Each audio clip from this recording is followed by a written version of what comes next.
বুধবার জাতিসংঘের ৫৭তম অধিবেশনে ফিলিস্তিন প্রসঙ্গে আলোচনা করেছেন জেনেভায় চীনের স্থায়ী প্রতিনিধি চেন জু। অধিবেশনে বক্তব্য দেওয়ার সময় চেন ফিলিস্তিনিদের বৈধ অধিকার নিশ্চিতে জরুরি ব্যবস্থা গ্রহণের আহ্বান জানান।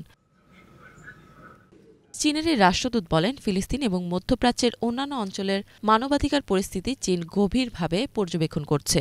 সুইজারল্যান্ডে অনুষ্ঠিত জাতিসংঘের ৫৭তম অধিবেশনে চেন আরও বলেন, চীন অবিলম্বে গাজায় দীর্ঘস্থায়ী যুদ্ধবিরতির আহ্বান জানিয়েছে।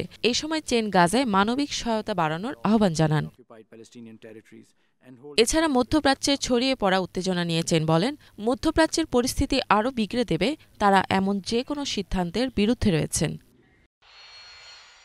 আন্তর্জাতিক সম্প্রদায়কে উদ্দেশ্য করে চেন বলেন, ফিলিস্তিনিদের স্বার্থ রক্ষার্থে সকলকে একসাথে কাজ করতে হবে। এছাড়া জাতিসংঘের নেতৃত্বে যত তাড়াতাড়ি সম্ভব একটি রোডম্যাপ তৈরি করা প্রয়োজন, যাতে দুই রাষ্ট্র সমাধানের দিকে এগোনো যায়।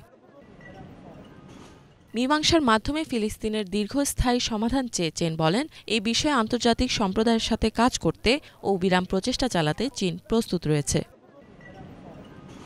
ইফাত জাহান, বাংলাভিশন।